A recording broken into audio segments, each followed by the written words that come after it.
Well, here we are in our second week of our community Bible experience. Last week we tried to do an overview of the book of Luke and portions of the book of Acts. Today we get to try to again do a kind of an overview. If you've read through the book of Acts this week, you'll find that the Apostle Paul was going from town to town to town to communicate the gospel of Jesus Christ. In Acts chapter 9, Paul comes to faith in Christ through his Damascus Road experience. And we have to ask ourselves, what does it mean to be led by Jesus? We get the impression that as he was going, maybe he was just kind of sifting from place to place, but I'm not sure that that is true. How do you know when God is leading you? Not just affirming the direction that you're going, but how do you know when God is leading you? That great theologian Woody Allen said, if only God would give me some clear sign, like making a large deposit in my name at a Swiss bank, he would know. I was joking, he's not really a theologian. But anyway,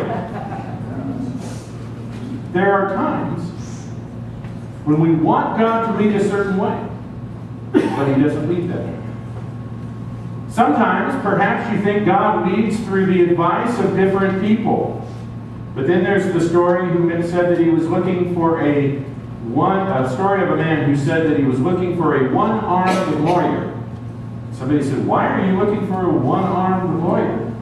He said, because I'm tired of my attorneys keep saying, well, on the one hand, but on the other hand. And he just wanted to know, boy, these are bombing this week. Now I know what Leno feels like periodically. Is it also that perhaps we use what we hear as a sense of God leading us? Like the two elderly ladies who said, the thing that I hate about parking is the noisy crack. Is it what you hear? Is it the things when we just don't quite seem to understand what people are telling us and we just don't get it and we trust for God to lead us? Like the man whose name was Charlie Stink, and he was constantly being advised to change his name. And he said, well, okay. And he said, finally, he said, I did change my name, but he said, I can't see what difference it's going to make. They said, well, what did you change your name? From Charlie Stink to what? He said, well, I changed it to George Stink. And we don't quite understand what people are telling us. Or is it how easily things go for us? Is that the way that we sense that God is leading us? Like the little girl who came running into her mommy crying, Mommy, my big brother Davy, he hit me. She said, honey, how could that have happened? Well, the truth was she had hit her head on a branch as she was running. She came in yelling, my big brother Davy hit me. And her mom said, honey, how can that be? He's been at camp all week long.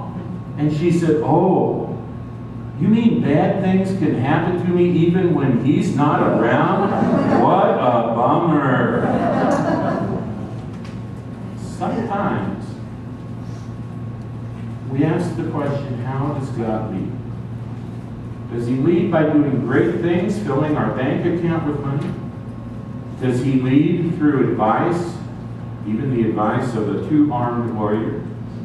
Does he lead by what we hear, even a noisy crash as we are backing up the car? Does he lead when we don't quite understand things and we go to the trouble of changing our name from Charlie Stink to George Stink and it's no better? Does he lead when bad things